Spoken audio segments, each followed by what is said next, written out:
I helped pile the papers in a proper stack on the table, making them ready for the next time they were to be viewed. Before I escorted the boys out, Sam remained wherever he was and didn't see his brothers off. After I closed the door, however, Sam appeared at the balcony above the lobby and began to descend the staircase. Are they gone? Yeah, they'll be back this weekend. Sam sighed and ran his hand through his hair, letting his shoulders slouch forward. This is ridiculous. Is wedding prep really this complicated? Yep. I could only nod before walking over and meeting him as he reached the bottom step. As he stepped off of it, I wrapped my arms around him and nuzzled his forehead, making him look into my eyes.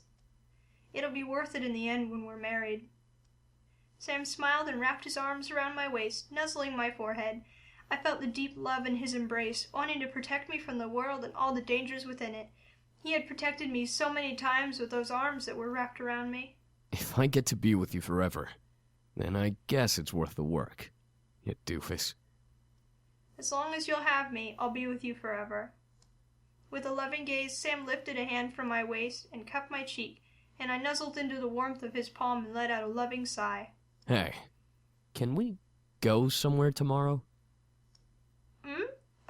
Sure, I guess. Where did you want to go? Thoughts of him going to the black market crossed my mind, making me slightly worried as to where he wanted to go. Sam, however, looked at his feet. Well, we already asked your folks and stuff about me marrying you, but there's one person I have to ask permission from. Who? Your grandfather. Oh. I was shocked. He wanted to go to my grandfather's grave? Damien had explained that it had been my grandfather who had brought them over from the demon world, but I was still getting used to the idea.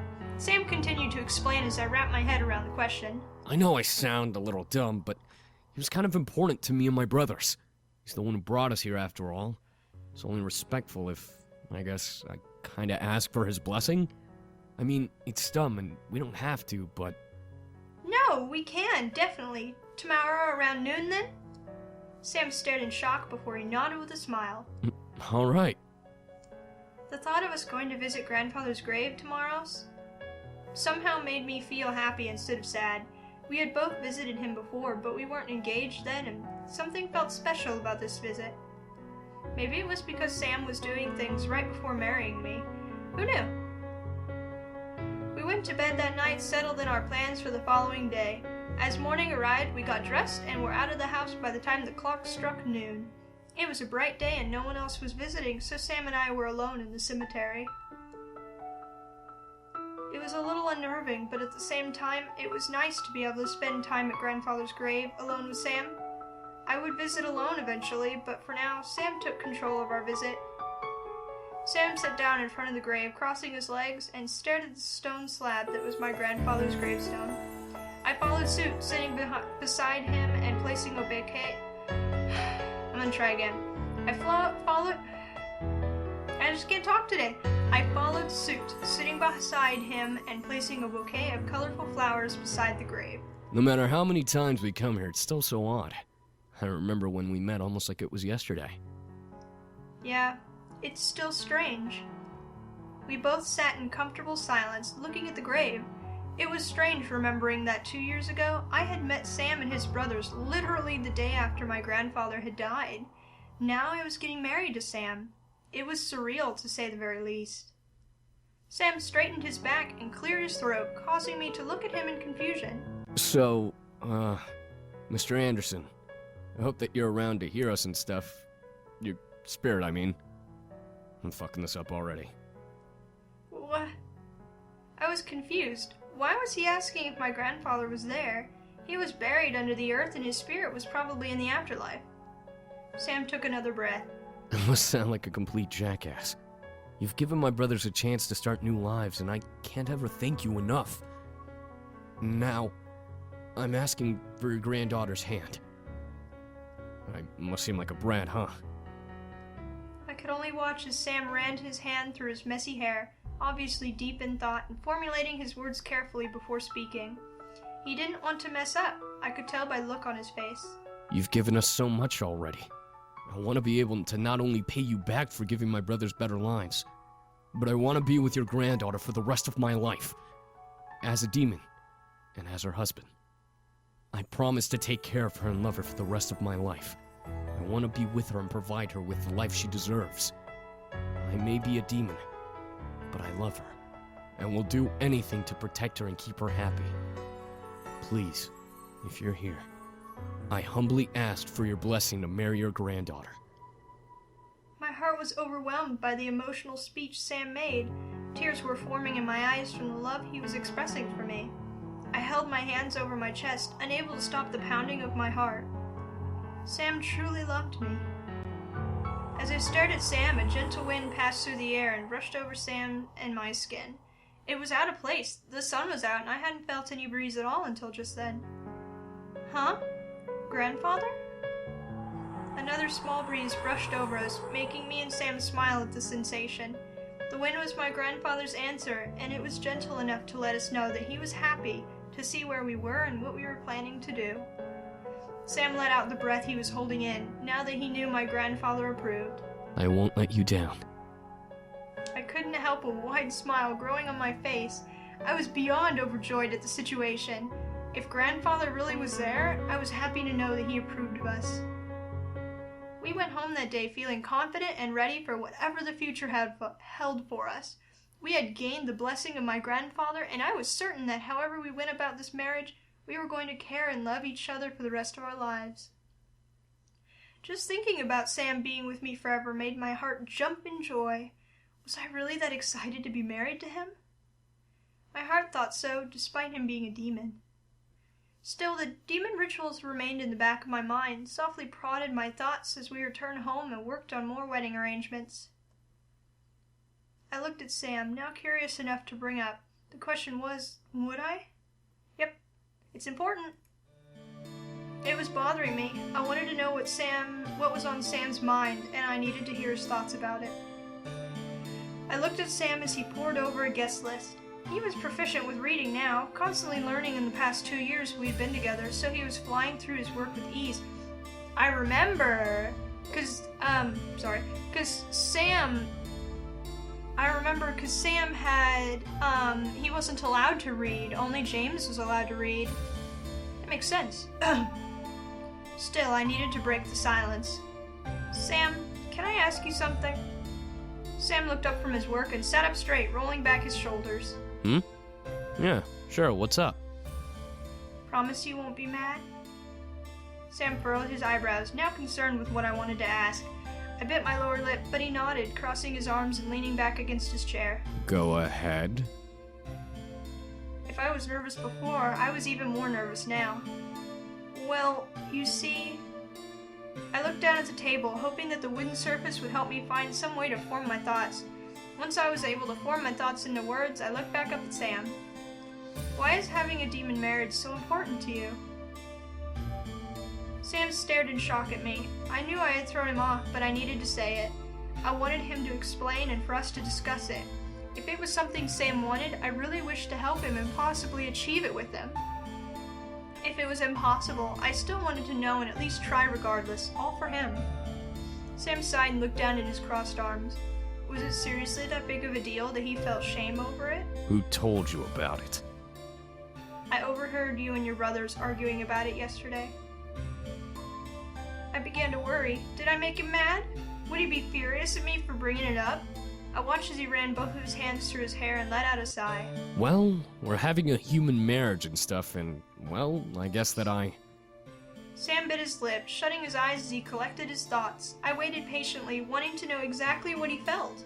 He then looked up at me with a sad, almost heartbroken look in his eyes. I guess I just miss being a demon.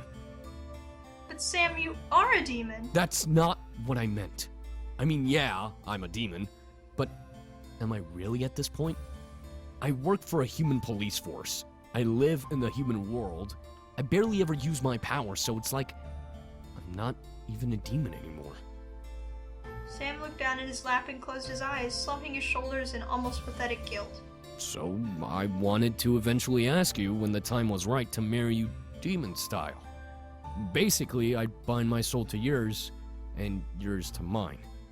That way, I'll always know when you're okay, and you'd be able to tell if I was too. But what about preparing preparing the spell. Surely you have to arrange it somehow with spell components and whatever else. I can only imagine what soul binding requires. That I hadn't gotten around to yet. I didn't want to do anything until I knew I could do it, but lately, I found out that it's impossible. I couldn't help but feel my lips droop into a frown. Sam seemed really bummed about not being able to pull off the ritual. It was a big deal, or so Sam emotionally suggested. Sam ruffled his own hair with his fingers, slightly growling under his breath. Despite not looking at me, I could tell that he was angry with the situation. The one chance I have to feel like how I really am, and I can't even do it. I'm sorry. I felt terrible for bringing it up. Sam, however, shook his head and looked to me. Look, don't worry about it and forget you ever heard anything, okay? We'll get married like normal, and we'll spend the rest of our lives together. We don't need a spell for that. I knew Sam was just trying to avoid talking about it further, so I nodded and agreed. Okay, Sam. Sam nodded before going back to work, as did I. We had so much to do in a small amount of time. We worked the entire afternoon, trying to arrange as much as we could before the passing of time hit us like a wave. Dinner was extremely easy, but our focus was solely on the work at hand. The more work we could accomplish, the less stress we'd have to worry about later. Looking at Sam, I could tell he was exhausted. He had his head in his hands, trying to stay awake as he read over his notes and paperwork, I'm sure for the 5th or 6th time. I was fairly certain he was tired of reading. He always worked so hard and never failed to try and make everything we did the best moment of our lives. He deserved so much, and yet he fell in love with me, a simple human. I had no way to repay him except for loving him back and giving him everything I could. Though there was one thing. My mind traveled to a small bachelorette gift Suzu and Naomi had sent me when they first heard the news. I was gonna say, okay, it was lingerie to be used during our honeymoon, so it was simply sitting, folded up neatly in a box under the bed. I know where this is going. I looked to Sam again, my libido giving me the idea of possibly surprising him and making his night. This is gonna be a choice. Another part of my brain told me not to bother with it. The gift was for the honeymoon, and it should be preserved as such. But it was a gift, and it was given to me, so I could essentially do what I wanted with it. My libido fought with my logic over the subject, but as I slightly fawned at the idea of making hot love to Sam or saving the rough night for the honeymoon. This game. Was I going to do it, though? Nah.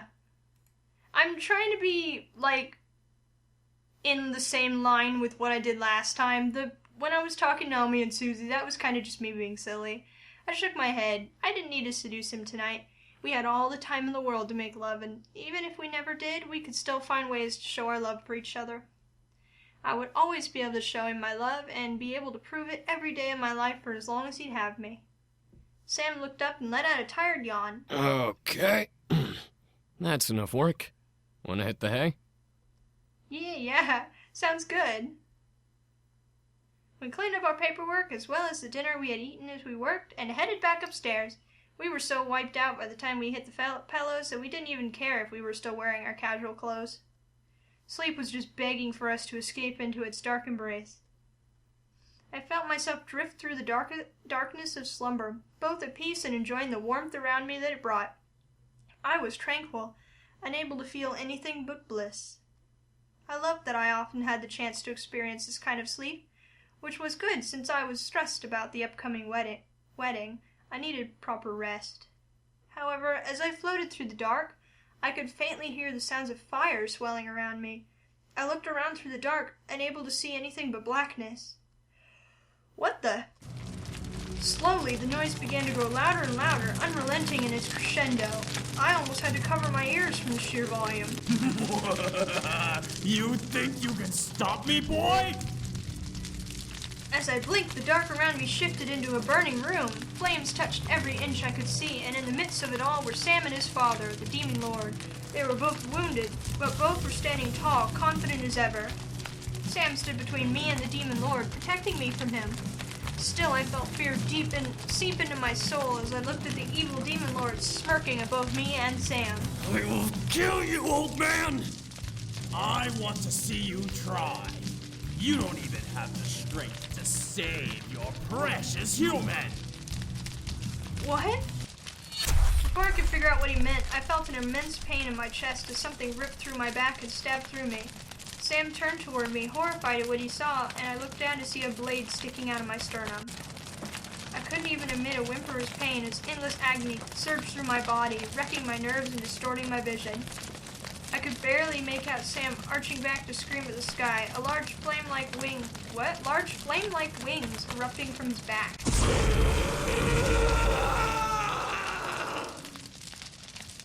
However, I felt my body give in to the pain and my vision turn black.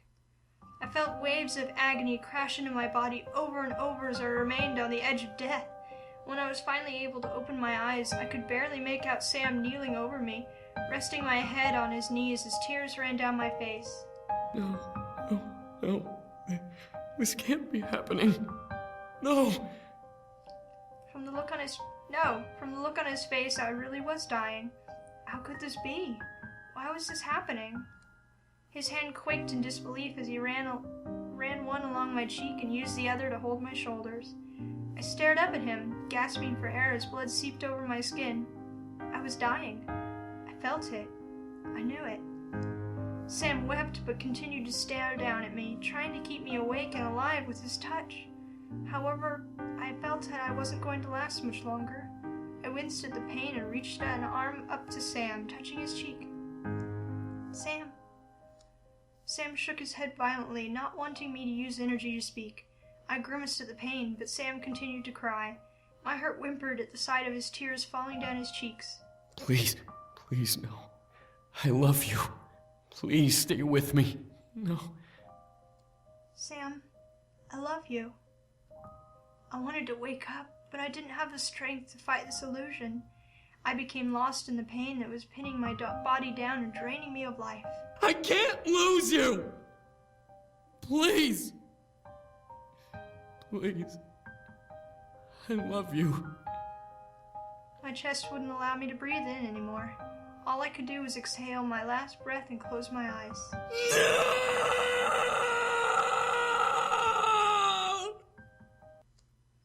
At his scream, I finally awoke, sitting up in bed and being able to fully breathe again. I panted, feeling the need for fresh air to circulate through my lungs and chest. I ran my hand over my chest, feeling no marks and knowing that I was indeed alive and awake. But what of Sam? I looked to the side to see him still sound asleep, lost in his dreams, which seemed to be peaceful just from the look on his face. I let out a quiet sigh, closing my eyes and looking to the ceiling. It was just a dream, nothing more.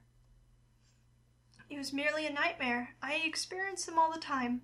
The more I thought of it, the more I could sense the fantasy of it. I was okay. We were okay. I ran a hand through my hair before lying back down, knowing that I would find solace in Sam's arms. As if by instinct, Sam wrapped both of his strong arms around my form, and I cuddled against his chest. We were fine. We were going to be fine. At last, the wedding day arrived. We had prepared all that we could, and everything was in order. Sam, wanting to follow human tradition and not see the bride before the wedding, headed to the venue to change into his tux. I, however, was alone. I didn't ask Naomi or Susie to help, and I honestly didn't want them to. I needed to be alone before my wedding, so I got dressed and made myself into the perfect bride all on my own in my own mansion. I stared at myself, seeing exactly what I wanted to see in the reflection. I looked exactly how I wanted to look on my wedding day. I smiled, unable to shake the feeling of happiness in my body. I'm getting married. I let out a small sigh of relief as relief washed over my nervous mind. Everything was going to be fine.